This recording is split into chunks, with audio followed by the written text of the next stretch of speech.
عليكم ورحمة الله وبركاته. الحمد لله رب العالمين.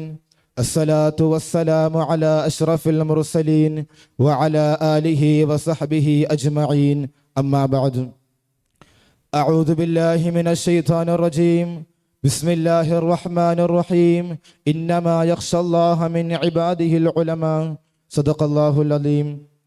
قال النبي صلى الله عليه وسلم: العلماء ورثة الأنبياء. أو كما قال عليه الصلاة والسلام. ഏറ്റവും സമാധീരനായ അധ്യക്ഷൻ, വേദിയിൽ ഉപവിഷ്ടരായ പണ്ഡിത മഹത്തുക്കളെ, മുതഅല്ലിം സുഹൃത്തുക്കളെ, അള്ളാഹു നാമേവരെയും അവന്റെ സ്നേഹിതന്മാരിൽ ഉൾപ്പെടുത്തി അനുഗ്രഹിക്കുമാറാകട്ടെ. ആധുനിക ലോകവും പണ്ഡിതധർമ്മവും എന്ന വിഷയത്തെ ആസ്പദമാക്കി ഒരൽപ്പം സംസാരിക്കാൻ ആഗ്രഹിക്കുന്നു. മനുഷ്യബുദ്ധിയിൽ കിളിർത്ത അറിവിൻ നാമ്പുകളെ ശാസ്ത്രീയതയുടെയും സാങ്കേതികതയുടെയും കൃഷിയിടങ്ങളിൽ പറിച്ചു നട്ടപ്പോൾ ശാസ്ത്ര സാങ്കേതിക വിദ്യകൾ ശരവേഗത്തിൽ കുതിച്ചുകൊണ്ടിരിക്കുന്നു. ആവശ്യമുള്ളതും ഇല്ലാത്തതുമായ എല്ലാ കാര്യങ്ങളും, വൃത്തികേടുകളും നീചപ്രവൃത്തിയും തുടങ്ങി മനുഷ്യ ജീവിതത്തിലെ മുഴുവൻ നിമിഷങ്ങളും സോഷ്യൽ മീഡിയയിൽ നിറഞ്ഞപ്പോൾ കുരുന്നു ഹൃദയങ്ങളിൽ തുടങ്ങി കൗമാരവും യൗവനവും വാർദ്ധക്യവും അവരുടെ വിലയേറിയ സമയങ്ങളെ സോഷ്യൽ മീഡിയയുടെ കാണാപുറങ്ങളിലേക്ക് ആഴ്ന്നിറങ്ങുന്നതിൽ നശിപ്പിച്ചുകൊണ്ടിരിക്കുന്നു. ഇതിന്റെ ഫലമായി മനുഷ്യന്റെ അഖില മേഖലകളിലും, എന്തിനേറെ ദീനിന്റെ വിഷയത്തിൽ പോലും ആദ്യമായി ആശ്രയിക്കുന്നത് സോഷ്യൽ മീഡിയയാണ്. ശാസ്ത്ര സാങ്കേതിക വിദ്യകൾ ഇത്രയേറെ വ്യാപിച്ചപ്പോൾ ഉപകാരത്തെക്കാൾ ഉപദ്രവം പ്രകടമായി കൊണ്ടിരിക്കുന്നു. ശാസ്ത്രത്തെ മുൻനിർത്തി ദൈവികതയെ നിഷേധിക്കുകയും അതുവഴി മതത്തെയും മതമൗലികതയും കാറ്റിൽ പറത്തി മതബോധം കുറഞ്ഞ മൂല്യതയില്ലാത്തൊരു തലമുറയാണ് നമുക്കിന്ന് കാണാൻ സാധിക്കുന്നത്. ഇതിന് പ്രായഭേദമില്ല, ലിംഗവ്യത്യാസവുമില്ല, മറിച്ച് എല്ലാവരും സോഷ്യൽ മീഡിയ അടിമകൾ മാത്രമാണ്. ഇത്തരം സാഹചര്യത്തിൽ പണ്ഡിതരുടെ ധർമ്മം അവരുടെ അല്ല, നമ്മുടെ ഉത്തരവാദിത്തമാണെന്ന് നാം മനസ്സിലാക്കണം. അല്ലാഹു തആല ഖുർആനിൽ കൂടെ പറയുന്നുണ്ട്: ഇന്നമാ യഖ്ശല്ലാഹ മിൻ ഇബാദിഹിൽ ഉലമാ. അള്ളാഹുവിന്റെ അടിമകളിൽ അവനെ ഭയപ്പെടുന്നത് ദീനിന്റെ ഉലമാക്കൾ മാത്രമാണ്. റസൂലുള്ളാഹി സ്വല്ലല്ലാഹു അലൈഹി വസല്ലമ തങ്ങൾ പറയുന്നു: അൽ ഉലമാ വറസത്തുൽ അംബിയാ. ഉലമാക്കൾ എന്ന് പറഞ്ഞാൽ അംബിയാക്കളുടെ അനന്തരാവകാശികളാണ്. ജാഹിലീങ്ങളും നിഷേധികളുമായ ജനതയിലേക്ക് അള്ളാഹുവിന്റെ പ്രവാചകന്മാര് പ്രബോധനവുമായി പോയപ്പോൾ അവരെന്തൊക്കെ ബുദ്ധിമുട്ടുകളും പ്രയാസങ്ങളും സഹിക്കേണ്ടി വന്നോ, അവരുടെ വാരിസ്യങ്ങളായ പണ്ഡിതരായ നാം ഓരോരുത്തരും അത്തരം ബുദ്ധിമുട്ടുകളും പ്രയാസങ്ങളും സഹിക്കേണ്ടതും അതിജീവിക്കേണ്ടതുമാണ്.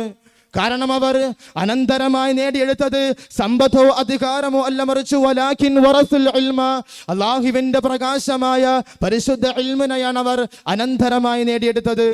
പ്രിയപ്പെട്ട ഉലമാക്കളെ, ഇത്തരം സാഹചര്യത്തിൽ പണ്ഡിതരായ നാം ഓരോരുത്തരും എന്താണ് ചെയ്യേണ്ടത്? അതെ, 3-4 കാര്യങ്ങൾ നമ്മളെ കൊണ്ട് ചെയ്യാൻ സാധിക്കും. ആ ഉത്തരവാദിത്തം നാം ഏറ്റെടുക്കുകയാണ് എങ്കിൽ ഇൻഷാ അല്ലാഹ് ഈ ഒരു അവസ്ഥയ്ക്ക് നല്ലൊരു മാറ്റം കൊണ്ടുവരാൻ നമ്മളെ കൊണ്ട് സാധിക്കും. ഒന്നാമത്തതും പ്രധാനപ്പെട്ടതുമായ കാര്യം നമ്മുടെ വിജ്ഞാനത്തെ സംരക്ഷിക്കുക എന്നുള്ളതാണ്. എങ്ങനെയാണ് സംരക്ഷിക്കേണ്ടത്? പരിശുദ്ധ ഖുർആനിലെയും ഹദീസിലെയും മൂല്യങ്ങൾ ചോർന്നു പോകാതെ മറ്റുള്ളവർക്ക് പഠിപ്പിച്ചു കൊടുക്കാൻ നമ്മളെ കൊണ്ട് സാധിക്കും. അതെ, നാം പഠിച്ച കാര്യങ്ങളെ മറ്റുള്ളവർക്ക് പഠിപ്പിച്ചു കൊടുത്തുകൊണ്ടേയിരിക്കണം. രണ്ടാമതായി ജനങ്ങളെ, യുവത്വങ്ങളെ കാലത്തിനനുസരിച്ച് ബോധവൽക്കരിക്കണം. ഖാതബുൻ നാസ അലാ ഖദരി ഉഖൂലിഹിം. നിങ്ങൾ ജനങ്ങളുടെ ബുദ്ധിയും ചിന്തയും അനുസരിച്ച് അവരുടെ പ്രവർത്തനങ്ങളെ നിരീക്ഷിക്കുകയും അതിലുണ്ടാകുന്ന ബിദ്അത്തുകളെയും തെറ്റുകളെയും തിരുത്തുകയും ചെയ്യണം. മൂന്നാമതായി ഇന്നത്തെ യുവതലമുറയുമായി നല്ലൊരു ബന്ധമുണ്ടാക്കിയെടുക്കണം. അവരുടെ സോഷ്യൽ മീഡിയ ഉപയോഗത്തെ പരിപൂർണമായും എതിർക്കാതെ അതിനെ ശരിയായ ദിശയിലേക്ക് നാം തിരിച്ചുവിടണം. മാത്രമല്ല അവരുടെ വിദ്യാഭ്യാസ പുരോഗതിയിൽ മാർഗനിർദ്ദേശം നൽകുകയും ചെയ്യണം. ഇതിലൂടെ അവർക്കിടയിൽ സൗഹൃദ മനോഭാവം ഉണ്ടാക്കിയെടുക്കാൻ സാധിക്കും. നാലാമതായി സാമൂഹിക പ്രശ്നങ്ങൾക്ക് നേരെ നാം കണ്ണടയ്ക്കാതെ സമചിത്തതയോടുകൂടി സജീവമാകണം. മദ്യപാനം, ലഹരി പോലെ അനാചാരങ്ങൾ, അക്രമങ്ങൾ, മതവിരുദ്ധ പ്രചാരണങ്ങൾ, ഇവയ്ക്കെതിരെ നാം ജനങ്ങളെ സംഘടിപ്പിക്കുകയും അവരുടെ വിഷമങ്ങളെ, ബുദ്ധിമുട്ട്, പ്രയാസങ്ങളിൽ ഒരു താങ്ങായി, തണലായി, സാന്ത്വനമായി അവരെ ചേർത്ത് പിടിക്കാൻ നമ്മളെ കൊണ്ട് സാധിക്കണം. നാം അവിടെ ഗുണകാംക്ഷികളാണ്, വിമർശകരെല്ലാം അവരെ സ്നേഹിക്കണം, വെറുക്കരുത്. കാരണം പ്രവാചകൻ സല്ലല്ലാഹു അലൈഹി വസല്ലമ തങ്ങളോട് പോലും അല്ലാഹു തആല പറഞ്ഞത് അല്ലാഹുവിന്റെ റഹ്മത്ത് കൊണ്ട് അങ്ങ് അവരോട് കരുണ കാണിക്കുക എന്നാണ്. വലൗ കുന്ത ഫല്ലൻ ഖലീലൽ ഖൽബി ലൻ ഫല്ലു മിൻ ഹൗലിക്, അങ്ങ് ഹൃദയ കാഠിന്യതയോടെ പരിക്കൻ സ്വഭാവമുള്ളവരായി മാറിയാൽ അങ്ങയിൽ നിന്ന് അവർ അകന്നു പോകും. പ്രിയപ്പെട്ടവരെ, അവസാനമായി നമുക്കും അവർക്കും വേണ്ടി ഏകനായ അല്ലാഹുവിലേക്ക് ഇരു കരങ്ങളെ ഉയർത്താൻ തയ്യാറാകണം. മഗ്ഫിറത്തിനെ ചോദിക്കണം, പാപമോചനത്തിനെ തേടണം. ഇങ്ങനെ ചെയ്യുകയാണ് എങ്കിൽ ഉത്തമരായ, ഉത്കൃഷ്ടരായ, പ്രകാശമുള്ള ഒരു തലമുറയെ വാർത്തെടുക്കാൻ നമ്മളെ കൊണ്ട് സാധിക്കും. അല്ലാഹു അതിന് തൗഫീഖ് നൽകി അനുഗ്രഹിക്കുമാറാകട്ടെ. നമ്മളെയും നമ്മുമായി ബന്ധപ്പെട്ടവരെയും ഇൽമിന്റെ വാഹരിൽ ഉൾപ്പെടുത്തി അനുഗ്രഹിക്കുമാറാകട്ടെ. വആഖിറു ദഅവാനാ അനിൽ ഹംദുലില്ലാഹി റബ്ബിൽ ആലമീൻ.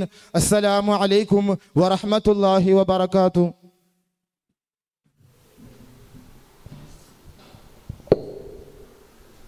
അടുത്ത നറുക്കിന് വേണ്ടി കടന്നു വരിക. Chess number 440.